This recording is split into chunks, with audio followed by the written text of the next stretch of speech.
Pinahatulan si Imelda Marcos sa salang pagnanakaw.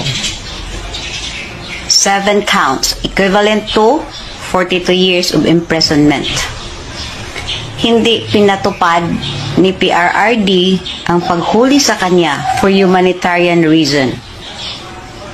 At ganon din kalaki ang respeto ni PRRD kay Imelda. Si Marcos, ilang years nang namatay. Para na nga siyang tinabal na inasin na isda sa kakaburol nila. Ni isang duwending presidente, ayaw siyang ipalibing.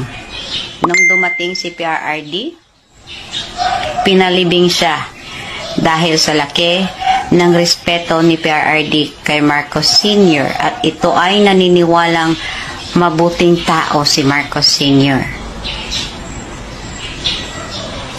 Marami pang kasong kinakaharap at na-convict ang mga Marcos dito sa Pilipinas. Pero ni isa doon, walang ginawang aksyon si PRRD. Dahil lahat ng desisyon ng korte ay patungkol naman kay Imelda na matanda na. Si Bongbong Jr., alam niyang wala siyang kapasidad manalo sa eleksyon. Ginamit niya si Sara, kasama pa yung ate niyang ang tindi magdrama. Pinanalo siya ni Inday Sara. Naging presidente siya dahil kay Inday Sara. Pero anong ginawa niya? Ito lahat. Ito ba yung taong disente? At bawat issue na hindi mo kayang kaharapin, may panapat kang diversionary tactics. Hindi mo na ba kinaya mga kapalpakan ninyo?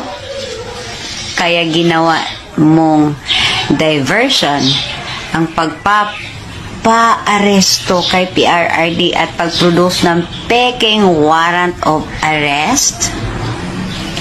At ang kasunod, nagpaplano na kayo na walang eleksyon o kung meron man, landslide, and kung hindi aayon sa inyo ang sambayanan, martial law to follow? Well, try nyo nga nang makita nyo rin.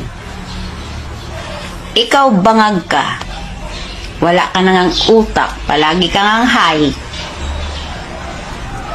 Yang mukha mo, para ka pang na-Bell's palsy. Anong sinasabi mong walang kinalaman ang gobyerno? Ginagawa lang namin ang trabaho namin. Of course, ginagawa niyo ang trabaho niyo. Dahil alam ninyo kung anong gusto niyong mangyari kay PRRD. At si PRRD at ang mga Duterte lang ang hadlang sa mga political agenda ninyo. Kaya the whole thing, plinano ninyo. Hindi naman tanga yung mga tao. Kayo lang at iilan ninyong mga loyalista at mga vloggers ang tanga at nagtanga-tangahan. Dahil nga, bayad ninyo sila. Diba? Pag wala na kayong magagawa against a vlogger, pinapatawag ninyo na sa HOR. Pinapahuli ninyo kahit gabing-gabi. Ginagawa mo yung ginagawa ng nanay mo o tatay mo dati. Abay, Marcos Jr., ano ba nagawa mo sa Pilipinas sa 3 years? May maipagmamalaki ka ba? Wala, diba?